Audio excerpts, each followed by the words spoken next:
Orchard Park, New York, and Boca Raton, Florida. It's the Freight 360 podcast. From freight broker sales tips to sports talk, this podcast is all about helping you grow as a freight broker. We're your hosts, Nate Cross and Benjamin Kowalski. Let's talk freight. All right, welcome back for episode 158 of the Freight 360 podcast. Ben, how are you today? I am doing very well. First day of fall. I've been looking forward to it for the past 3 months. Is it officially the first day of fall? It is, as of today. Yeah, my birthday is tomorrow, and then usually like my birthday would be like, it's usually right around, if not the actual first day of fall. So snuck up on me this year. I'm going to be 35. But it's felt like fall here. Like we're getting down, we're going out of town this weekend with the family, and it's going to be like down towards like 40 degrees overnight. The high the one day is like 54. I'm like, oh gosh, that escalated quickly. And I was why does my app, my phone calendar says tomorrow's your 39th birthday? How does that? It's definitely not. I'll be 35. September 23rd, 1983? No, 87. That would be why. There you go. Learn something new. I was in DC earlier in the week at the TIA on the policy forum. We'll get into that in today's episode, but it was like hot. It was like 90s and wearing a suit. And you come back to Buffalo and it was it's cold, but we'll get into some good stuff here in a bit. But first, this episode is brought to you by Blue Book Services. Blue Book Services is the resource you need if you're transporting fresh produce. Their online database contains thousands of companies throughout the produce industry supply chain. You can easily search their database to generate new sales leads. Blue Book's credit rating helps you avoid companies with high credit risk, and their team can help resolve disputed loads. To learn more, go to producebluebook.com and click on Join Today. That's producebluebook.com. There is now a link on the affiliates page of our website, and you can check out the show notes as well to get that. And obviously, we had a great episode last week, and we're going to have 2 more with Blue Book throughout the rest of the year. Really big for folks looking to prospect and learn about produce, and especially when it comes to disputes and the credit stuff. So, well, on that point, before we jump into sports, I pulled an article that I thought was really interesting in their newsletter today, and it referenced an older one. And this is a great example of the stuff that we talk about. The article today was Potato Market Pressure Eases. Northwest potato harvest continues improving a low supply, high demand situation from earlier this month, right? That's all you really need to know. If there is high demand and low supply, that means likely there is pressure on a shipper to get product to the receivers because there's not enough in the market, right? That is a great example of something I'm going to pick up on and likely go prospect for that very reason. We talk about ambulance chasing and going to where the problems are to increase your likelihood you'll get success.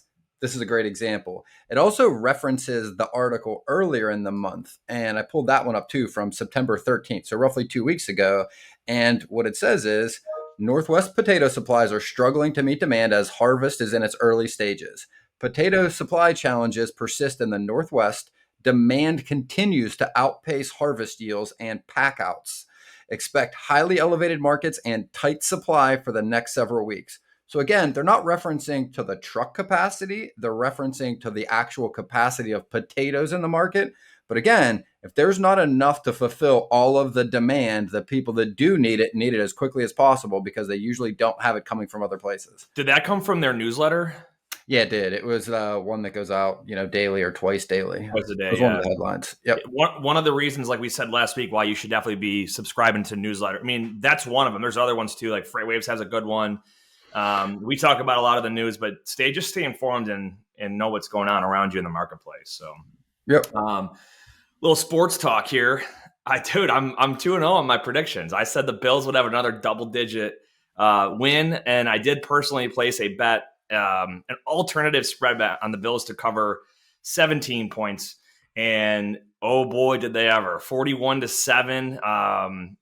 By the fourth quarter, the Bills' starting offense was on the bench. We had backups all over the place. Stephon Diggs had already gotten 3 TD passes from Josh Allen, and Man, that was an electric game, and I watched it with my Tennessee Titans colleagues from Pierce Worldwide Logistics, and it was an interesting little gathering Well, there with Bills and Titans. So one of your DBs got hurt too, didn't they? Or yeah, there was injuries on. I think we had 3 guys that took injuries. I have not checked the injury report this week to see what it looks like with the Bills going into Week 3 against the also undefeated Miami Dolphins. They're looking great. Tua had 6 touchdowns, came back from it. I think they were down like 30 something. 31 points. Yeah. Yeah. And they came back, and man, that was just absolutely wild. And it made, who would they play? I think it was Baltimore. Yep. And dude, it was crazy. And you know, it's just all around the NFL. Certain teams that people didn't think were going to be good are good. Like the Eagles right now, people are saying Bills Eagles could be a Super Bowl matchup. And I saw a joke on Twitter that the U.S. does not have the infrastructure to support a Bills Eagles Super Bowl with the craziness of the fan bases on both sides. So, yeah, I think the Eagles are still the only stadium that has a jail in it. They're joking about that on sports radio. Oh my gosh, that's funny. Yeah, Steelers did not do well last week. Couldn't pull it off. It was almost like, I only got to see the highlights because again, I can't seem to watch any of the games here. I talked to everybody I know and could not find any way to watch the Steeler game, but I saw the highlights and yeah, our quarterback just is either is scared to or is being told not to throw over the middle or downfield whatsoever. And it was like, it wasn't even a failure. It was just a lack of attempts. I mean, but yeah, play tonight against the Browns. We'll see how that fares. I'm excited. And it's cool because it's like the Amazon Prime series, right? Like for Thursday Night Football. So you got to go on Amazon to watch it. I'll be watching that one. That should be a Pittsburgh win. Actually, I didn't even look to see what the spread is. Actually, wow. The Browns are favored by 4 points. I'm gonna take a bold prediction here and say that the Steelers at least cover +4. So even if they lose by 3 or less or win, I would be right. So that's my third prediction of the year. See if I can keep my streak going here. Yeah. We got a great topic today. We're gonna talk about what happened earlier this week in DC with over 100 freight brokers going to Capitol Hill. I was one of them. So we'll get into that. But first, let's give a shout out to our friends over at DAT, and then we'll get into it. Taking the guesswork out of freight with DAT. The DAT Load Board Network is the largest on-demand freight marketplace in North America, connecting freight brokers with available capacity on any lane. Grow your business with tools that allow you to find new business partners, and you can quickly qualify and onboard new carriers. With the industry's leading freight rate data, you can make clear and confident pricing decisions. Make sure to check out the show notes if you do not have a subscription for a free month of Power Express or Trucker's Edge. Or if you're adding a license, use the link. Yep. Yeah, because even if you get more than one user, you'll still get that free month. So. Yep. All right. So the TIA Policy Forum 2022, that was the name of the event that we went to earlier this week. And for those of you that don't know, TIA is the Transportation Intermediaries Association. They're a lobbying firm that represents intermediaries, aka brokers in transportation, right? So not truck drivers, not shippers, but the actual middleman. That's us as brokers. And it was eye-opening to see what they put together and the level of intelligence and just robust knowledge that those folks have. And they actually run a pretty lean staff. They're less than 20 people that are actually employed by them. But a lot of they're funded by membership, and they lobby in DC on behalf of us as freight brokers for policies and things that we want to, have either go through legislation or come out of legislation, or just, support on behalf of us as intermediaries in the transportation realm. So they do a lot of events throughout the year, but this one's especially important because we actually get FaceTime in front of members of the U.S. Congress, so both the House and the Senate. And we had 100 or so different folks, freight brokers and whatnot, that all showed up there representing the state in which we operate. So we had 5 of us from Tennessee, because that's the company I work for is based in Tennessee. And I think we had almost every state. Hawaii wasn't there. Alaska, actually, I think Alaska was there. But yeah, almost every single state was represented, and it was a really good turnout. So the way that it worked was they had. So just to give you context too on TIA and who the staff there is. So the CEO is Ann Reinke. She used to work in under the Department of Transportation during the Trump presidency, and there was also one of their new directors of government affairs, I believe.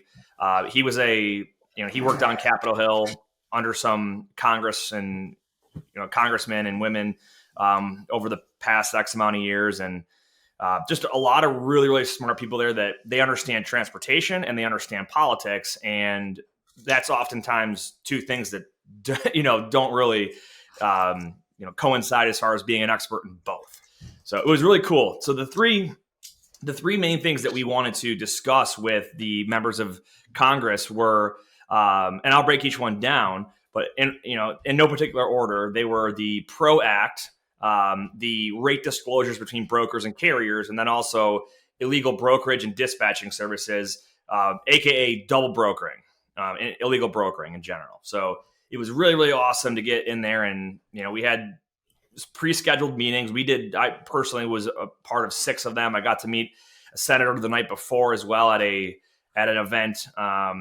So check it. If you go on LinkedIn, you'll see I posted a nice picture of him wearing or holding the Josh Allen jersey right before the game kicked off on Monday night there. So, but it was good. Have you ever gone to, I know you've probably been to some conferences. Have you ever done anything with legislation or in DC at all? No, I mean, familiar in the fact that I have family that live in DC. And I was telling you that the other day, like my aunt has done a lot of work with the Air Force and military budget and things like that. But I mean, from a distance, anecdotally, I hear kind of how it goes and how some of these things work, but I've never done it in person or been there first person. Eye-opening for me was DC is legitimately run by a bunch of 25-year-olds. I had no idea. So if you're not big into politics, you have the U.S. Congress is broken up, and this is like 5th grade level stuff, but you've got the Senate, which there's 100 members, 2 from each state, and then you've got the House of Representatives, which has members from each state proportionate to their population, and how big of it. So you get states that have 1, and you have like California's got like 40 something. So yeah, and I think what's helpful for our listeners too is to and again, this episode isn't going to be on legislation. It's going to be on transportation issues and whether or not we're going to see things that are going to fix it, right? But I think from a very simple sense, right, how that works is you've got Congress, you've got Senate. Bills need to be proposed by a congressman. If they go through Congress, then they go to the Senate. If the Senate approves it, then it can be signed off by the executive branch, whoever is president. Yep. That's how typically something goes from not a law to becoming a law.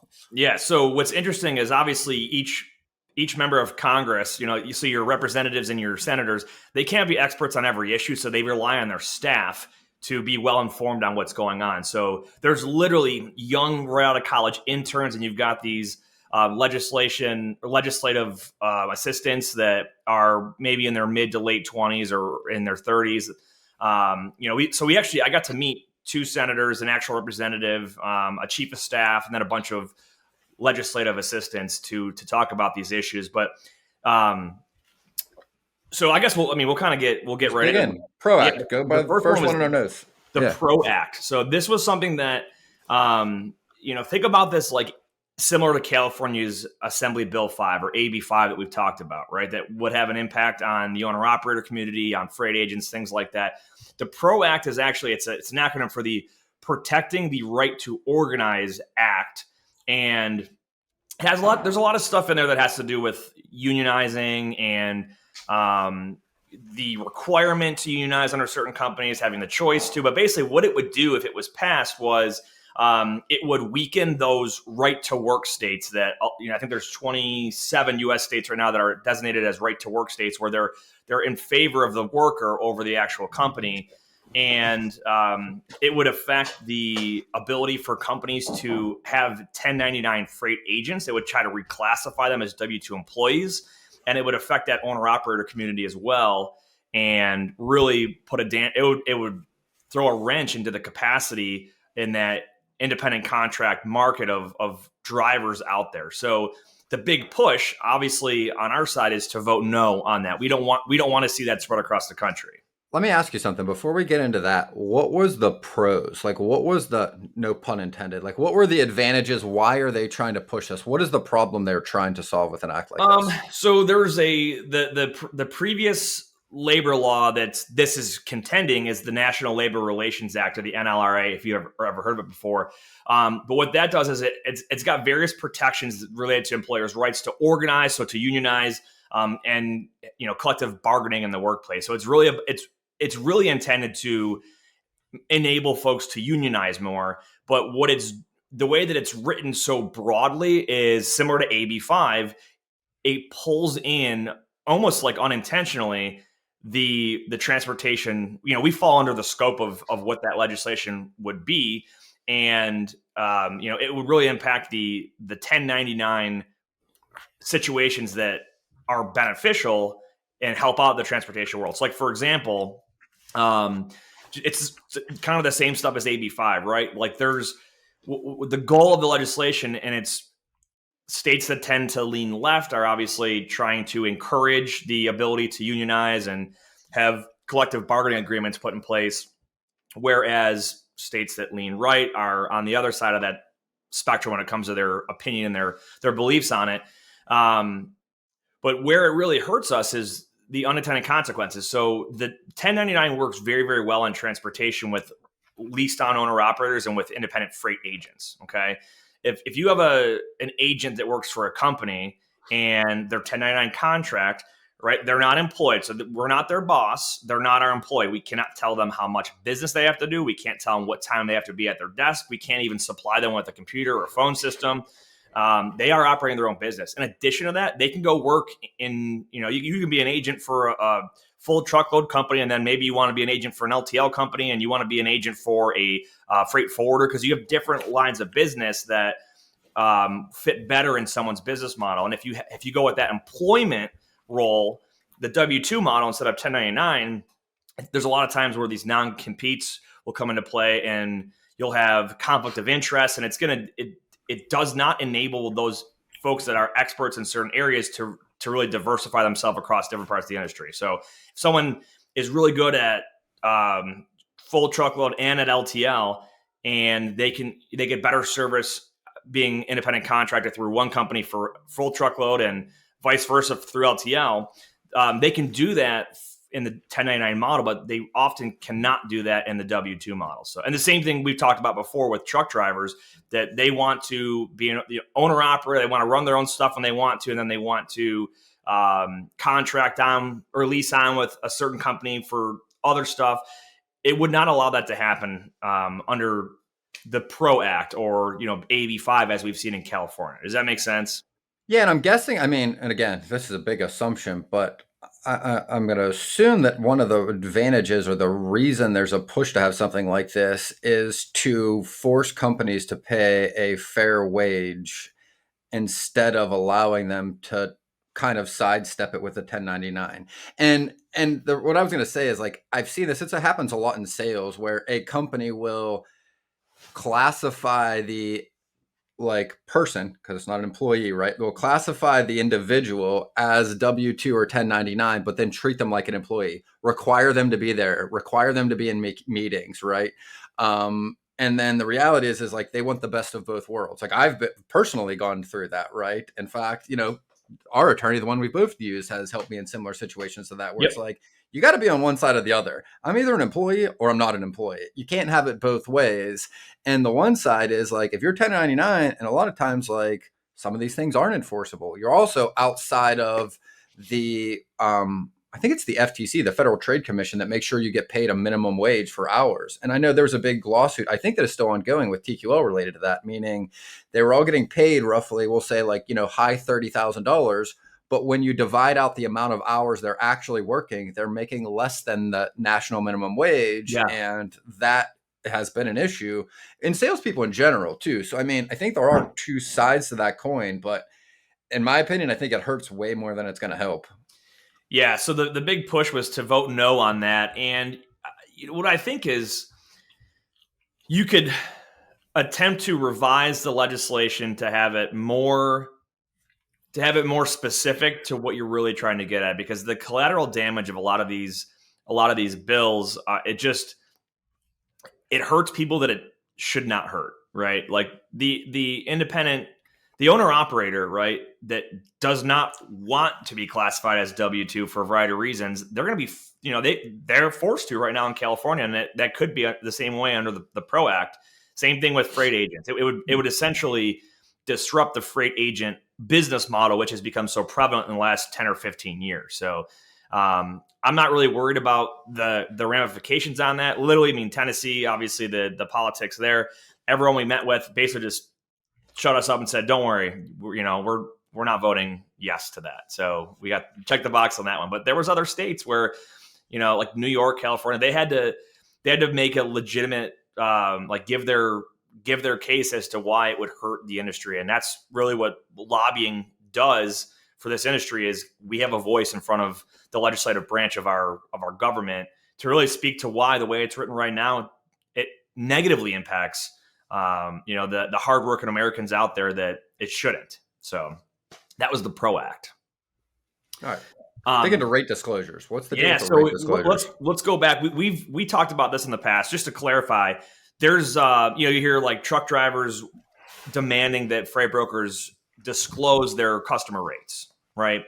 And it's what's funny is one of the guys, we had like a briefing before we went to Capitol Hill to talk about the issues at hand and just kind of how things were going to go. And the one guy was like, they use analogies like, you don't go into the Apple store and see an iPad for $600 and then it says this was made in Taiwan for $45, right? Right. Yes. And the guy, he stands up, he's like, it's just un-American. And I was like, I started laughing. I was like, all right, man. But so here's something that I learned that really threw me off, and it gave me context as to why this rule was in place. So if you go back to the early 1980s when trucking was deregulated, right? And by that, I mean, freight rates used to be determined by the federal government. It was, if you're moving a truck from A to B, there was a contractual rate that was the price. So that's what you would pay. Now, when it was deregulated back, I think it was like 1981 or something like that. It's early 80s. Yeah, they deregulated trucking, but they left in there an old rule that stated that the motor carriers had the right to request in writing the rate that the broker paid. And the reason being is back in the early 80s when brokers became more prevalent, we were really representing just the shipper, right? Because there was large fleets of trucks. There wasn't as many small trucking companies like there are today. So they saw brokers as really just an extension of the customer, shipper, but not really as a value add to the industry, to the carrier. But obviously a lot has changed, and that law still 40 years later is still hanging out around there. So technically there is a law in place that states that a carrier can do that. So we asked for them to basically, with their plan to deregulate, finish that, right? Just it's an old dusty law that really shouldn't be there anymore. It doesn't serve any purpose. It's wild. I think one of the guys was saying like the way the law is written, I read the law. I think it's like 371C3 or I forget.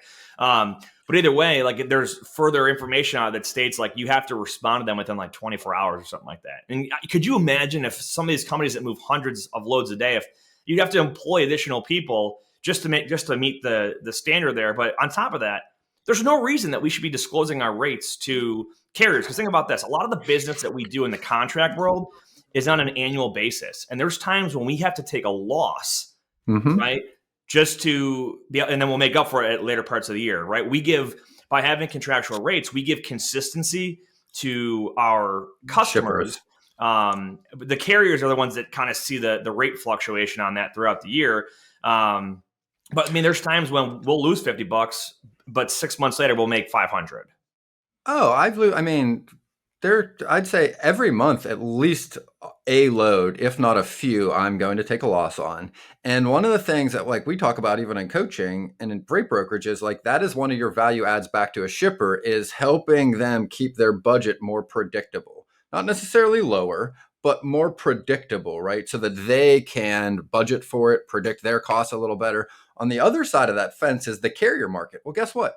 No broker, no brokerage, no matter how big they are, has an impact over like shifting the market. The market shifts based on supply and demand, yeah, of freight, but also the carrier side, which brokers don't have any control over either one. Yep. And what would frustrate me, or just speaking as a broker, if I have to disclose what I'm doing on that end, I want you to disclose to me your costs as a carrier. And when you're telling me you can't run it for less than this per mile, I want to know what you're doing with all of your expenses. Maybe you're poorly managing your business. That's why you can't run it for the rate that everyone else in the market can. Like, where's the accountability on that side, right? Like, Yeah. we work in the middle as an, by definition, intermediary, right? Like, to tie your hands on one side, but not the other, I don't feel like really helps anybody. Yeah. So, I mean, think about here's the consequences if this were to be enforced and to stick around. So, carriers are going to demand higher pay, and collectively, as a part of the transportation industry, as we've seen in the past with supply and demand, it's a snowball effect. Like they Yep. start to request more and more money, and it juices up the freight spend and the cost for us to hire a truck, which then eventually gets passed back to the shipper. To the shipper. And who's going to be paying that cost? It's the All of average us. American Inflation. consumer. Exactly. You know, you start to enforce that, and you're going to start setting the bar a little bit higher and a little bit higher and a little bit higher. And you know why capitalism works is, you know, the rates in our society and the cost of things fluctuate over time, and if capitalism will work because a carrier will be paid what they conceive as fair to them in a reasonable amount, and they will take it, and the next guy might have a different amount, right? So and it works, and we're as brokers, we are keeping the consistency for the customer. We're keeping prices reasonable when it comes to freight spend, and it's just that's part of the capitalistic society that we operate in. Whether or not you lean left or you lean right, that is the way that our country operates now. Yeah, regardless of even the United States. Go back to Adam Smith, right? And the first book's written on economics, right? It's the invisible hand of the market. Free trade allows it to fluctuate until it reaches a median that works both sides of the market, the supply and the demand side, right? Yep. And anytime you put a restriction into it, whether it's a tax, an embargo, or anything on it, it always increases the overall cost to everybody, no matter what. Like, that's just a fundamental law of economics, regardless if you're in the United States or anywhere else in the world. Yeah, and the argument on a lot of these carriers is like they're like, why should I be giving you 10 or 15% of my money like when you didn't do anything? And they fail to realize we're their bank, which is the first big thing, right? Could you imagine a carrier when a customer slow pays? Yep. It's unbelievable. And those are the headaches that we deal with all the time, and we have to keep a well-oiled machine to make it all work on a large, broad scope and a large scale. So yeah, the rate disclosure one, I mean, it's kind of an obvious thing. There's not a single broker out there that wants that. Yes, there are some greedy carriers out there, but hey, if you want to make more money, just operate your business either more efficiently as a carrier or grow it, get some of that contract business yourself. We are the sales force of a lot of motor carriers out there, right? The average trucking company. So not even the average, 90% of trucking companies have the market. Or 7 or less trucks, right? The market. The freight brokerage industry is the market. If you took all of the freight brokers out, guess what? Every carrier that needs a backhaul that they get randomly off a load board would no longer be there. Yeah. Like, shippers would either then be required to post their own loads, which we know hasn't or likely wouldn't be working as efficiently because they have other jobs. There literally wouldn't be any loads. They would have to hire somebody else to call shippers in every city they're going to be at and try to get a one-off load to get them repositioned where they need to be, right? Yeah. So even if you got right. more money, if you got rid of the brokerages, the asset companies would have to hire somebody to be on the phone going and getting this freight for them every single day, in addition to their dispatchers, which are really just coordinating the loads that are already available. Yep. You'd have to hire a whole other layer onto the asset side, which is going to drive all those costs up. You're not eliminating anything. You're just moving it from one side, from the middle to the side. Yeah, or if you're a carrier, open up your own brokerage division then, right? Get your own brokerage authority, and you can go out there and you'll know exactly how much you're going to be, charging a customer. So that's rate disclosures. The third big one, and this is a hot item, is the illegal brokerage and dispatch services. So there's two subsets here. There's the double brokering, and there's the illegal dispatch services. So I want to go back. Hold on 1 second. I want to go back to one more point on rate disclosures, right? Yes. Because if there is a lot of upset carriers blaming brokers for the loads that are available, nobody's making them take loads from a broker. They have every ability to get on the phone and call a shipper and go direct. There is nothing preventing any asset carrier from going directly. In fact, that's literally what has happened this year after the pandemic, is the carriers, while they were all grabbing all the high-paying spot freight during the pandemic because all was right in the world and everything was paying tons of money, once that shifted back to a normal market, the carriers did exactly what we're talking about. They're going direct to shippers. That's why contract rates right now are above the spot market in most of the country, right? For exactly the same reason. So there's always been the ability to not use a broker if you didn't want to, but if you needed it, it's there. So I don't really see what purpose it would serve to force brokers to disclose something that a carrier doesn't need to use in the first place if they didn't want to. They have every right in the free market to pick and choose the loads they want. Don't work with a broker. Work directly with shippers. Yep. You can't get enough loads and you've got to use the brokerage. Why are you yelling at them for providing a service that is helping you run your business? Absolutely. So double brokering. So we'll get right into it. So I want to give you some background and context. So 2012, under the President Obama administration, there was a bill or a law passed called MAP 21. And MAP is another acronym. It's the Moving Ahead for Progress in the 21st Century Act, MAP 21. And one of the things that was a part of this bill is it first of all, it increased the bond from $10,000 to $75,000 for freight brokers. And it also stated that you have to be a licensed freight broker by the FMCSA in order to act as an intermediary. So it basically solidify what our job as a broker is. And something that I actually learned that I was unaware of is that there is already on the books, there is a fine in place for illegal brokering or double brokering. It's $10,000, right? $10,000, and it's supposed to be, so the executive branch of the government is who enforces our laws. And in that case, the Department of Transportation, specifically the FMCSA, Federal Motor Carrier Safety Administration, it's their job to impose this $10,000 fine on illegal brokering. So to give you context, right, we've seen a huge spike in the last probably 6 to 9 months. So the owner of my company, Kevin Pierce, they started the company back in 1981. He dealt with double brokering 3 or 4 times from 1981 until Memorial Day of this year. From Memorial Day of this year to now. Wait, hold on. I want to repeat that. From 1981 until Memorial Day of this year, so like literally as old as I am, so 40 years, he had seen 3 instances of double brokering impact the company. Yeah, 3 or 4. Since then, yeah, and in the past 4 months. And since then, about 150. So that's eye-opening. And so this is something that it was very new for a lot of the legislators we talked to when they heard about it, but a couple of them were like, we're starting to hear about this. And I remind you that we had over 100 people representing almost all 50 states getting in their ears about this. This is the hot ticket item. It's on their agenda now. Like they're aware of it. And what we were pushing for is, because obviously they can't create legislation that's going to enforce, because you don't enforce laws in the legislative branch. Their job is to create the laws. And the law is already there, $10,000. There's been 80,000 complaints this year to the FMCSA of double brokering, and they've investigated 0 and enforced 0 of them. That's good to hear. So do the math. Imagine if they collected all that.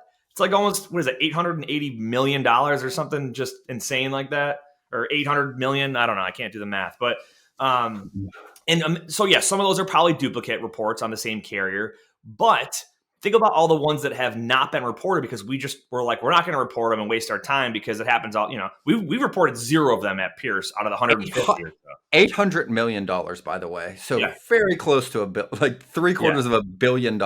So what does that revenue do for you for the FMCSA? Well, it can put the bodies in place. It's going to appropriate the funds to them to, like, if the reason they're not doing it is because they don't have the people or the assets or whatever resources to do it, there's your money right there. You have a vested interest in doing that. So, by the way, just the math, right? Even if you enforced only 10%, right, 8,000, and you find all 8,000, you know what I mean? The $10,000, you would end up with $80 million budget to enforce this. Yep. If you enforce 10%, right, you figure the other 90% were just they might not pay it, right? Because they might just run and go out of business.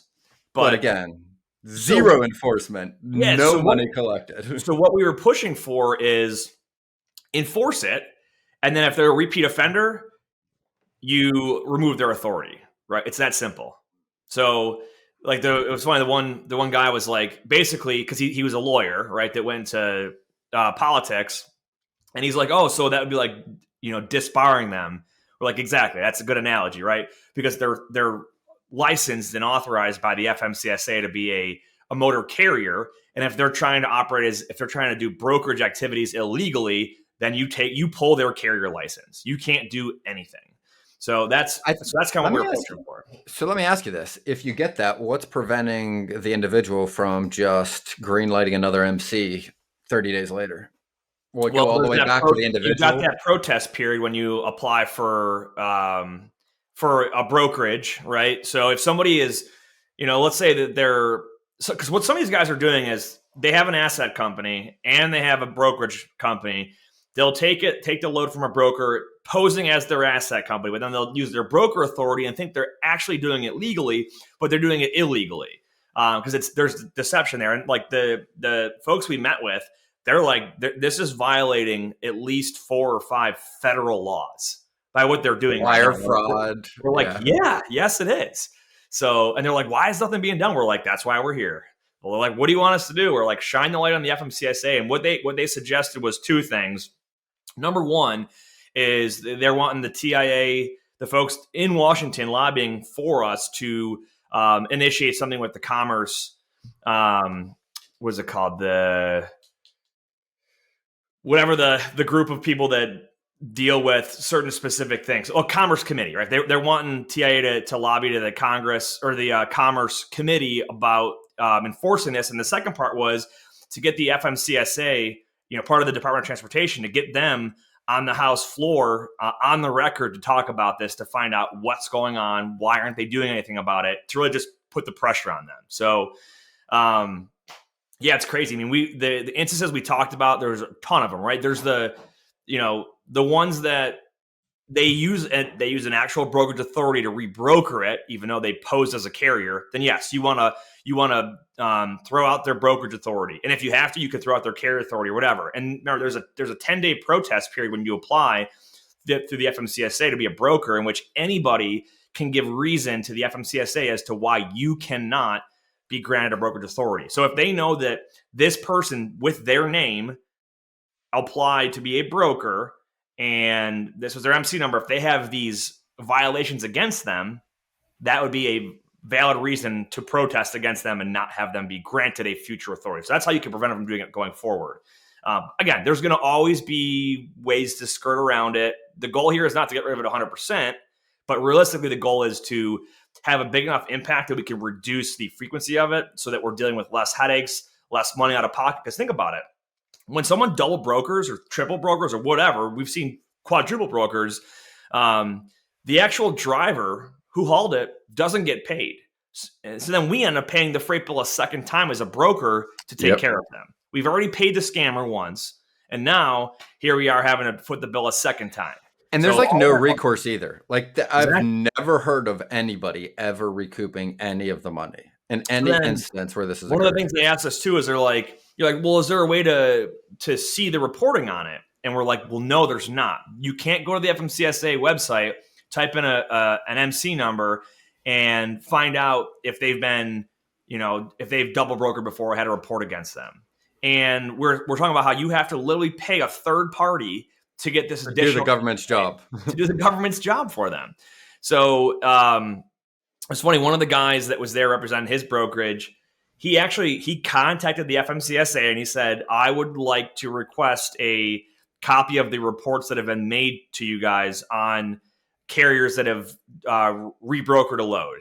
And they're like, sure, we can send you a CD in the mail once or on a monthly basis that will give you the list of the reports. And he's like, a CD? Who even has a CD drive anymore on the computer? But on top of that, monthly, these guys pop up and they shut down so fast that you're not going to be able to catch it that quickly. So yeah, we want an easier way to be able to vet this, and we want action to be taken against the bad actors out there that are really giving a bad name to brokers in the industry. So even if you don't get all the way to enforcement, right? Like there's so many steps in between nothing and that can be done, right? In your example, right? Even if there was just a database that you were able to access the reports against an MC, right? Where you could see literally everything. That way you could just quickly double check a carrier before you were brokering a load to them, right? Just to be like, hey, was there one? Does it seem legit? Or was there 15, right? Oh, okay. Well, maybe this is a little bit different.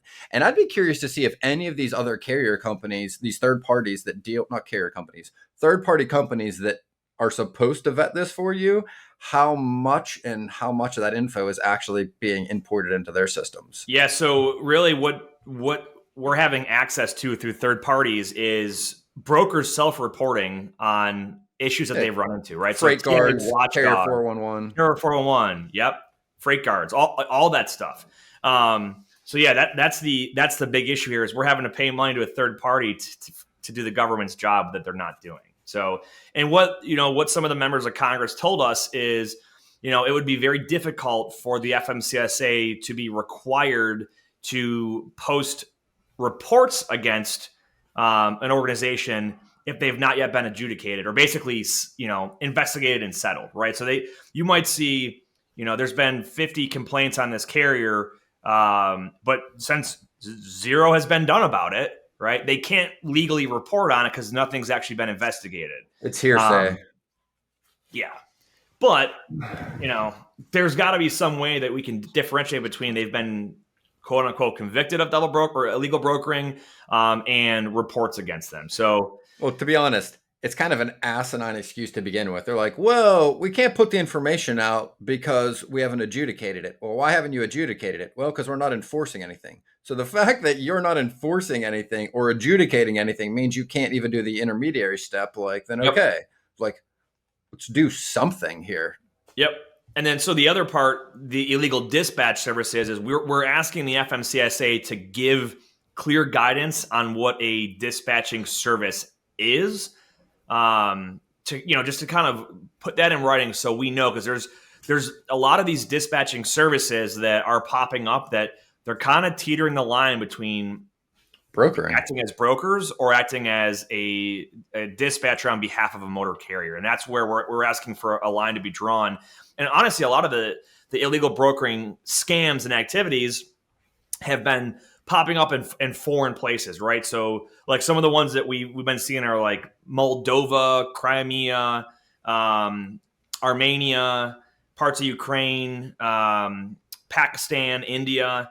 There's some bad actors and some bad eggs out there. And what happens is like these folks will start up as legitimate business people, and they don't understand how the U.S. is, I guess, the licensing and everything for freight brokerage and transportation, how it all works. So they're like, oh, I've got maybe they work for a trucking company, right? And they're the dispatcher for that trucking company, and then they're like, well, I don't have a truck, but let me take the load anyway, and I'll just find another truck. So maybe it's like one time and then two, and then they're like, dude, we can make so much more money if we just keep doing this.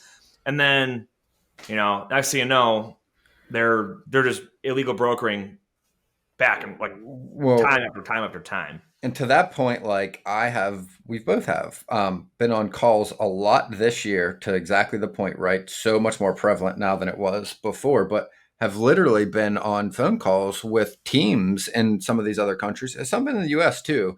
But were double brokering as a matter of procedure. Like that was how they were running their business, and we're genuinely unaware that that is not above the board brokering. Like Yes. just thought that was the way the industry works because the person that hired them taught them that, and they didn't know Yeah. any difference. And hey, if somebody hires me to a job and then they teach me how to do it, I'm not like looking up like legislation in a foreign country to make sure my Yep. manager is teaching me the right thing. So I mean, And it happens in the States too. Like I talked to a guy from Chicago that he was wanting to be an agent for our company, and he's telling me about what he does. He's like, yeah, I'm a carrier right now. And I'm like, we really like to have folks that are experienced in brokerage and understand what, the process of hiring a third party truck. He's like, oh, I already do that. If I don't have a truck available, I'll go on the boards and I'll find another truck. And I'm like, that's double brokering. He's like, no, it's not. He's like, I'm taking care of that broker because, I promised him a truck and I don't have one. So I got to get him one. And I'm like, that's brokering and you're doing it illegally. yes. And he didn't understand the concept that what he was doing was against Right. the law and regulation. So, but yeah, anyway, not to go too long on the topic, but I can assure you all out there in the audience that they're aware of it now. Whether or not they do anything about it is unknown, but I can tell you TIA is it's on their agenda, and they're pushing for a lot of action and exposure to this in front of the Commerce Committee, as well as getting FMCSA on the record, to talk about this and why they're not taking the action on it that's already part of the legislation that exists under MAP 21. So good stuff. We got a few listener questions today, but first I'm gonna give a shout out to our friends over at Lean. Lean Solutions Group is the industry leader in nearshore staffing solutions with offices in South America, including freight broker back office operations, accounting, tech development, business development, marketing, customer service, and many other positions. To learn more about the vast solutions that Lean has to offer your brokerage or agency, visit them online at www.leangroup.com. It's actually interesting, too, the amount of brokerages that I got to meet folks from this week that they use Lean, and they loved it. So they're doing a lot, and they've grown a ton. I think the shift to the remote style workforce has really opened people's eyes to the ability to partner with a nearshore staffing partner like Lean. So I'm glad that things are going awesome for them, and good stuff, man. We're gonna be having a guest on behalf of Lean that they recommend to us come on in just a couple weeks. Yep. So it'll be a good episode. We got Q&A. Yes. First question. We got 4 today. How can I deal directly with a broker instead of going through a dispatcher? So this is obviously a carrier asking this question. I guess the obvious way is to utilize the load boards, right? And I think has been awesome in our Facebook group is that you've got a lot of these smaller carriers on there that they're just building up their broker network by introducing themselves in the community and saying, hey, drop your email. I'll get you on my list, let you know what my capacity is. And it alleviates their need to have someone dispatching for them. So I like that. Yeah, to be honest, you can go directly to the load boards. You can book your own loads through a load board, call a broker direct, negotiate your own rates. There's nothing preventing you as a carrier for doing that. But again, our Facebook group is a really good source of that. Freight Brokers and Carrier Network. There are a lot of newer brokers and smaller carriers networking and genuinely developing relationships, ending up with loads from it. A lot of local stuff, a lot of things that don't hit the load board. So I think that's another great place to take a look. Yep. Absolutely. Glad we can have a positive impact on the industry just from a Facebook group, man. It's so cool. Yeah. So, all right, next one. What insurance do I need to operate as an independent dispatcher? Well, this is one of the reasons why we're asking FMCSA to clarify this, because the answer is none. None. You're literally acting as like an independent contractor on behalf of a carrier to find them a load. You're not handling any money, right? And if you are, that's an illegal service. You should be being paid a commission by a motor carrier for providing them those dispatching services. So what I would tell you is if you built up a dispatching company with multiple people and you have an office, you're going to probably want like a general liability policy, workers' comp, just stuff to handle what could go wrong inside of your physical office space. But yeah, there's zero insurance required right now. So yep. This All next right. one's good. Yeah, who creates the bill of lading? Is it the customer, the broker, or the carrier? And I dealt with this quite a bit this week, where there's confusion about it with folks, and the answer is it can be any of them. So I'll tell you, when I worked for Conway Freight, for most of the customers, we would bring a bill of lading with us, and I guess the driver would right to the shipper, and they'd fill out the paperwork there. But it actually said Conway Freight right on it.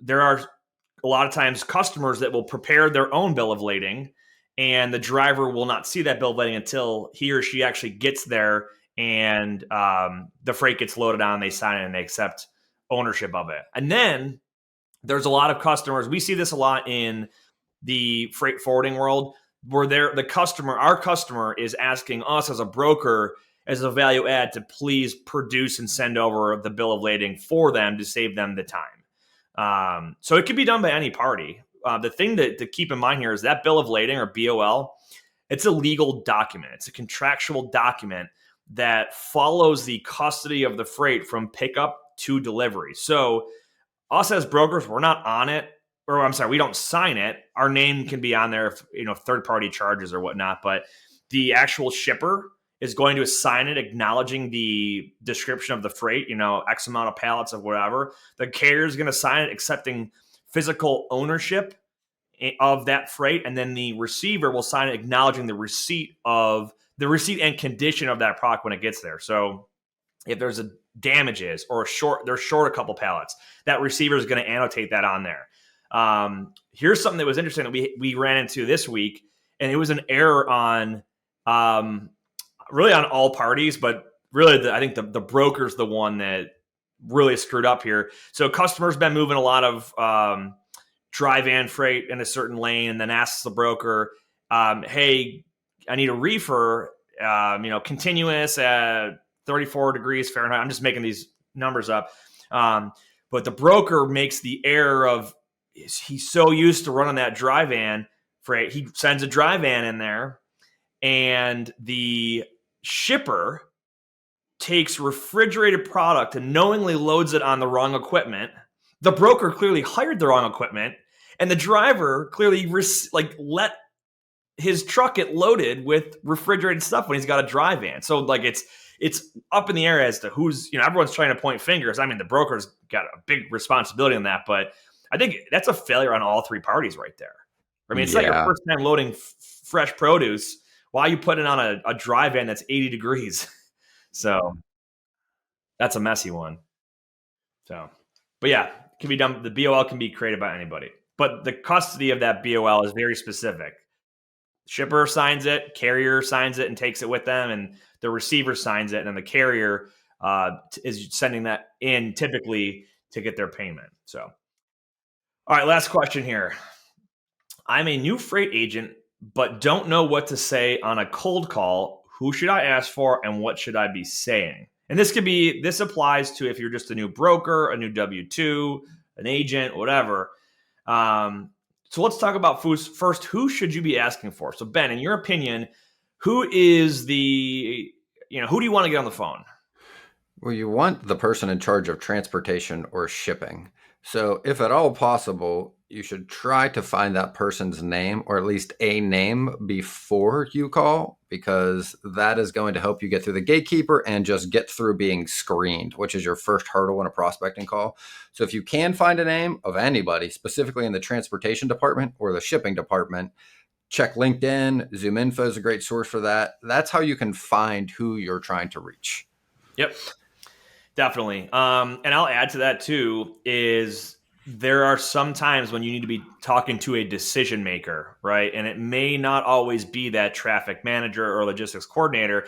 You might need to be talking to someone that is their boss, right? Yep. Who makes a decision about onboarding new transportation providers. Now, as far as what should you be saying, I want to first reference you guys back to, we just released a video about specific questions to be asking when you're cold calling shippers. And Ben, you've had a lot of videos in the past on questions to ask, and it's essential questions to ask when cold calling. The cold calling process. So dig through our library. Just go to our website, click on the resources, go to either videos or blogs, whatever.